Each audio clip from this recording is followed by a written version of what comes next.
ini juga mungkin bisa digeneralisir untuk saudara-saudara kita yang lagi sakit dan tidak mampu berobat lagi gitu ya Mas ya. Dan kasus seperti ibu tadi itu banyak banget saya jumpai Mas Riko. Paling tidak hari ini Mas Riko sudah mengirimkan pesan gitu kepada siapapun yang memiliki case yang sama dengan ibu tadi, ditipu guru spiritual lah dan seterusnya begitu. Nggak perlu ikut workshop dulu gitu, sadari dulu, ya bener-bener pasrah menyerah total gitu ya Mas Riko. Ya, dibiarin aja. Dibiarin aja, Rasa nggak enaknya itu rasain dibiarin. sepenuhnya Dirasain gitu ya. sepenuhnya. Jangan menghindar. Jangan menghindar dan jangan dibuang keluar gitu ya. Oke. Nah, baik, mudah-mudahan pesan itu tersampaikan kepada teman-teman yang tadi saya sampaikan, si ibu yang mau daftar letting in di Semarang tadi ya. Oke, Mas, aku sekarang pengen mendapatkan apa ya, pandangan-pandangan Mas Riko tentang meditasi, Mas. Siddhartha kan mengatakan cintai dirimu lalu saksikan, ya kan? Nah, sekarang kan kalau aku melihat gitu ya, memang kebanyakan teman-teman yang lari ke spiritual gitu, itu untuk memecahkan masalah gitu kan.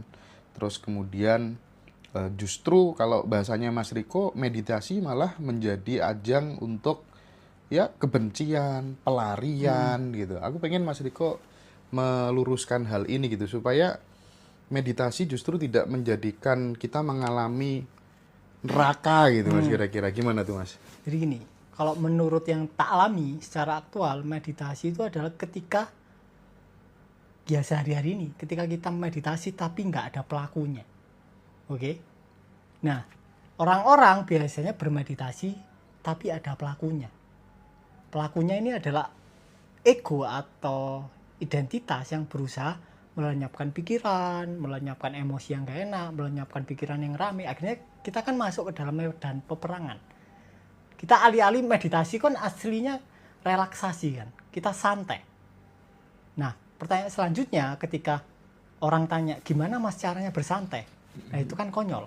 Ya santai ya udah, nggak ngapa-ngapain. Kita jangan terlibat dengan pikiran dan perasaan kita, udah selesai. Tapi ketika kita bingung dengan cara bersantai, oh santai aku harus rebahan, oh santai aku harus duduk. Nah itu kan berarti masuk ke dalam ritual. Tapi kalau kita sudah tidak terlibat dengan pikiran, tidak terlibat dengan perasaan, kita mau sambil kerja, sambil jalan, sambil mobilan ya meditasi. Ketika tidak ada pelaku yang perang. Oke, artinya adalah pelaku yang perang adalah perlu disadari. Ketika kita mendekati meditasi dari permusuhan dengan pikiran dan emosi kita, ya meditasi akan jadi medan peperangan. Dan kemudian kalian akan menemui apa itu neraka.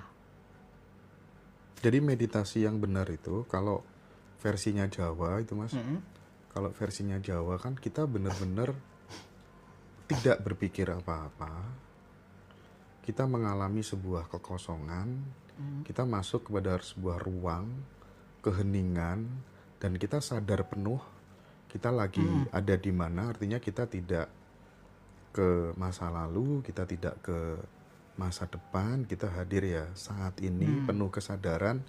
Jadi sebenarnya ini relate banget dengan yang selama ini diajarkan oleh Mas Riko. Dalam aktivitas apa saja kita berusaha untuk stay di situ, maksudnya begitu ya. Betul. Itu esensi meditasi. Esensi meditasi adalah stay di kesadaran. Jika masih kemudian kita mengedepankan yang namanya keinginan, ingin mendapatkan petunjuk, ingin tubuh bisa bergetar-getar gitu ya, ingin ditemui Ibu Ratu Kidul, itu justru bukan meditasi, tetapi bisa kita simpulkan itu merupakan kebodohan meditasi di sepanjang sejarah gitu kira-kira ya. Jadi bisa disimpulkan gini, kenapa orang ingin bertemu Ibu Ratu Kidul? Why? Berarti kan ada rasa tidak lengkap dengan dirinya sendiri, tanpa pengalaman itu. Ya balik lagi ke identitas masa kecil. Identitas apa yang terbentuk ketika kita kecil mendapatkan didikan dari orang tua, lingkungan, dan sekitar. Beberapa orang ingin bertemu Ratu Kidul untuk menutup lubangnya. Beberapa orang ingin mengalami momen bertemu cahaya untuk menutup lubangnya. Tapi intinya gini, pencerahan itu dalam arti orang-orang mayoritas adalah pencerahan itu adalah momen kosong. Tapi kosong itu hanya bisa sekejap. Ya kan? Nah, gimana caranya agar momen kosong ini selalu permanen? Itu yang disebut pencerahan oleh mayoritas, benar nggak? Oke. Which is nggak mungkin pikiran kita kosong seharian, nggak mungkin. Iya. Nggak mungkin. Nggak mungkin. Jadi momen pencerahan adalah ketika kita bisa stay di dalam kekosongan, bahkan ketika pikiran rame. Sama kayak gini lah, tak tanya. Ruang ini kan kosong, iya kan? Walaupun ada bed, ada kursi, ada kaca, ada tembok, ada AC.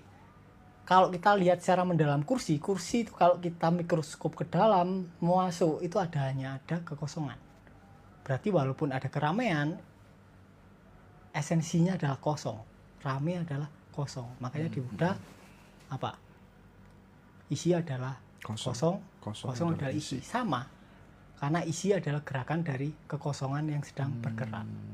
Jadi nggak beda. Jadi berhentilah mencari keadaan pikiran yang kosong. Biarkan saja.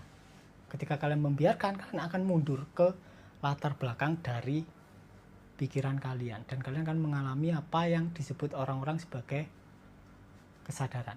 Kesadaran. Tersaksikan. Bukan Objeknya menyaksikan. tersaksikan. Tanpa berusaha menyaksikan. Jadi tidak ada pelaku. Tidak ada pelaku. Itu namanya penyaksian atau tersaksikan? Penyaksian dan tersaksikan sama. Penyaksian dan tersaksikan. Jadi bukan doing, tapi being. Being.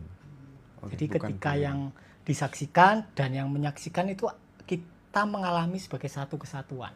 Oke, kita jadi wadah, jadi latar dan segala isinya. Iya. Oke. Betul. Nah, tadi Mas Riko sempat memberikan konfirmasi tentang Ibu Ratu Kidul gitu ya. Aku tuh ngobrol sama salah satu narasumber di dalam mobil gitu. Pak, kalau menurut jenengan Ibu Ratu Kidul ada nggak sih gitu? Mas Hendra, mitologi itu bisa bener-bener terwujud gara-gara pikiran gitu. Bagaimana respon Mas Riko? Bener. Bener ya? Ketika banyak orang atensi ke situ ya terbentuk beneran. Oke. Dan itu berbahaya. Sangat-sangat berbahaya. Oke. Nah, oke Mas Riko. Ini kalau aku mencermati ya teman-teman yang tadi malam di grup Letting In gitu ya. Itu kan ada yang bilang juga udah banyak lah perkembangannya aku lihat dari dulu sampai sekarang tuh udah pesat banget gitu lah ya. Jadi teman-teman sekaligus yang setelah ikut workshop nanti di Semarang atau kita ada online juga ya Mas Joko ya. Online kita tanggal 19-20. Kita Zoom 2 hari teman-teman. Mau online mau offline itu teman-teman nanti bisa masuk grup Letting In bersama Mas Riko dan tim. Dan itu bener-bener keren, rekomen banget. Tadi malam ada teman yang komentar, penderitaan bukan terletak pada objek, melainkan pada identifikasinya. Gitu. Jadi komen-komen seperti ini yang berkelas itu udah mulai banyak sekarang di grup Letting In itu. Mereka merasa benar-benar terbantu ya dengan bimbingan Mas Riko di grup online itu. Jadi teman-teman nanti yang mau join Zoom 2 hari tanggal 19-20 nanti bisa masuk grup itu juga begitu teman-teman.